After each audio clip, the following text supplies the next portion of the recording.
All right, we are live actually, and this is being, I'm going to upload this to YouTube. And right now, as you hear me speak, we're live. We got Tam in the live chat room. And what I'm talking about right now is I was listening to some female pastors. A lot of people, well, women don't have a place in the church. And a lot of this comes from the Apostle Paul and the time. Back then, when you didn't have women didn't have the rights they have now, but that had really nothing to do with it. They were separated. The men sat on one side of the aisle, and the women sat over here. They didn't, husband and wives and kids didn't sit together. So the preacher would be talking, and the wife would holler across the aisle, "What did he say? What did he say?" And that's where Paul gets the whole thing that's been blown so far out of proportion that women don't have a place or a voice in church. That's not what was meant. A lot of things the Apostle Paul said was taken away because he wasn't very good.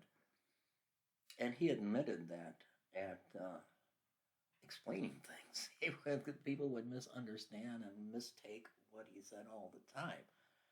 So that was one of the Apostle Paul's downfalls. But talking about this time of year and people putting up Christmas trees and decorating them with gold and silver tinsel, going out and using an axe or a hacksaw and chopping down that tree and putting it in a stand and tightening it down.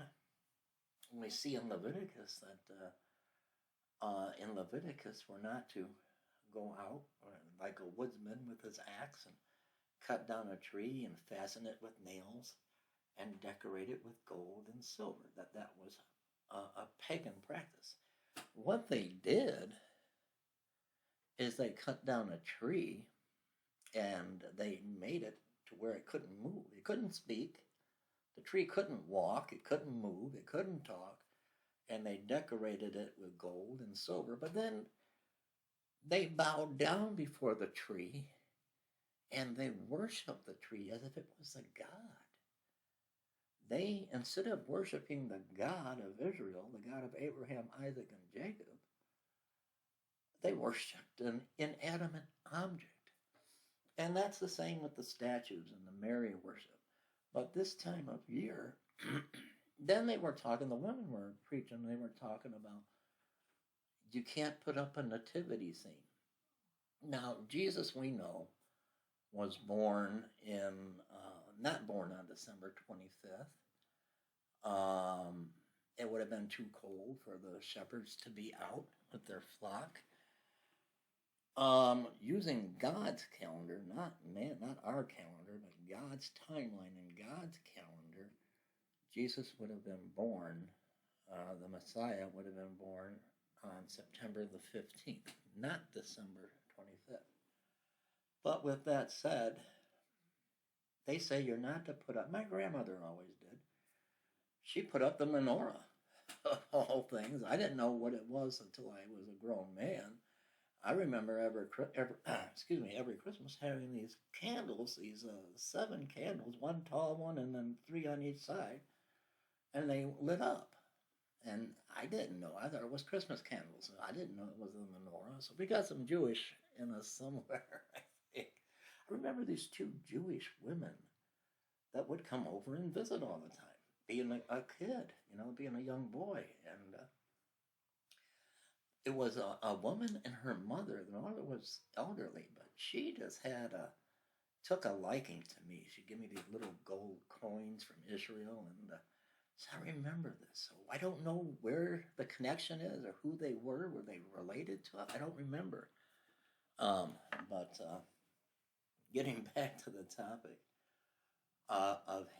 at hand, during this time, Christ Mass, Christmas, when you put up, it wasn't raised with Christmas. My dad said it's pagan, so I put up and some people will put up a nativity scene. We do. We've got one in the other room. The whole thing is, and if your dad, I don't know if he's still alive, if you could get him to watch this, the whole thing is, It's only pagan, and it can be. A nativity scene can be pagan. If you set that on a display, oh, I'm so sorry. I'm so sorry. Well, he's listening to us. He's listening to us now.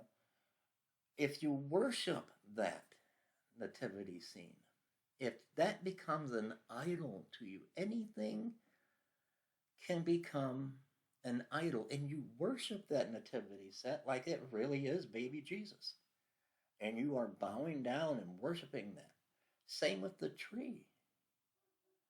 Like in Leviticus, they worship that tree as an idol. You can put up a tree today and decorate it with tinsel. As long as you worship God, you don't worship the tree. You just let the kids have some fun and open presents. I'm not your typical pastor. I'm just telling you the truth. The same with the nativity set. We know Jesus wasn't born in the snow. We're talking about the desert. We're talking about Israel, and look what's going on with Hamas and everything. But you can put a nativity set up to honor the Messiah. Doesn't matter when he was born. You're honoring the birth of the King of Kings. You think God, Yahweh, is going to look down because you have on your mantle or on your fireplace or somewhere in your windowsill a nativity set? He's going to look down. He's not going to look down on you.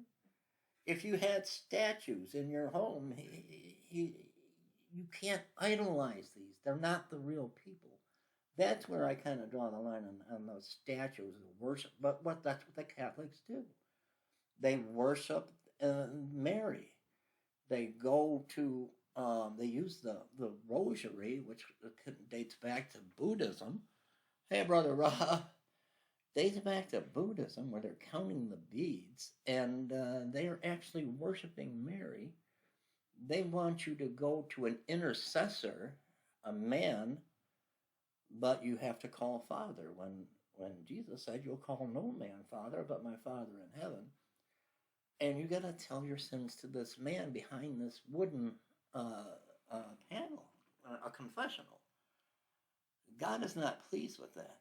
But this is my hat. I love this hat, Brother Rob. Nice to see it. Now, it's just a hat. It's nothing more. I don't think about this hat not one time during the day. The whole day can go by, and sometimes I'll think, oh, maybe if I do a YouTube video, should I wear the hat or shouldn't I? Now, if I took this hat and I built a shrine and I placed this hat up on a pedestal, and instead of praying to God, I prayed to my hat. I bowed down to my hat. I kissed my hat. I told my hat I loved it. And of course, send me to the funny farm because I'd be nuts. Now the hat's an idol. If you don't do that stuff, it's just a hat. It's just a Christmas tree. It's just a nativity thing. So I wanted to get that point across. Christy watched a movie last night. I was too tired and I went to sleep. And it was produced, amen, it was produced by, guess who? Barack Hussein Obama was a producer. And this movie has to do with the end of the world. I can't remember the name of this movie, but look for Barack Obama produced a movie where it was the end of the world. So the people rent this like Airbnb. They're in this house, and the first thing the camera shows on the wall of the rental is like a portrait of all eyes, the seeing eye of horse, all eyes everywhere, all eyes everywhere. The guy, or the teenage boy, is wearing a shirt. What did it say, Rob? But it had Obama's face, and it said, "This is the end," or something like that. It was, I'm telling you, there was an attack. Anybody seen that movie? Oh, I don't want to bother Christy. She's in the other room and vacuum. Well, she done vacuuming. I don't hear it anymore, but I fell asleep. I couldn't watch it, but she filled me in. I guess they took out the power grids. This was a movie produced by Obama. They took out the power grids, and all the nations of the world came against the United States, and there was the sound, the microwave energy waves were a loud noise. The young boy in the movie had a sister, and then they had the people that owned the house came back. He was bleeding from his nose and his eyes, and he was affected by this radiation from the microwave energy. But this was just, I'm telling you, Obama produced this, and it's kind of like maybe it's telling a tale. Commercial airplanes were crashing into the sand. The movie starts out. There's a big boat, like a Carnival Cruise Line or something, and people swimming in the beach and on the sand, and the boat goes right up onto the beach. People are running for their life. The GPS systems were gone. All the GPS was gone. But I wanted to share that. I'm going to cut this now for Brother Rob. I know you came in late. I'm recording for a video for YouTube as well as our live. We're going to still be live, but I'm going to. Obama? I'll be right back.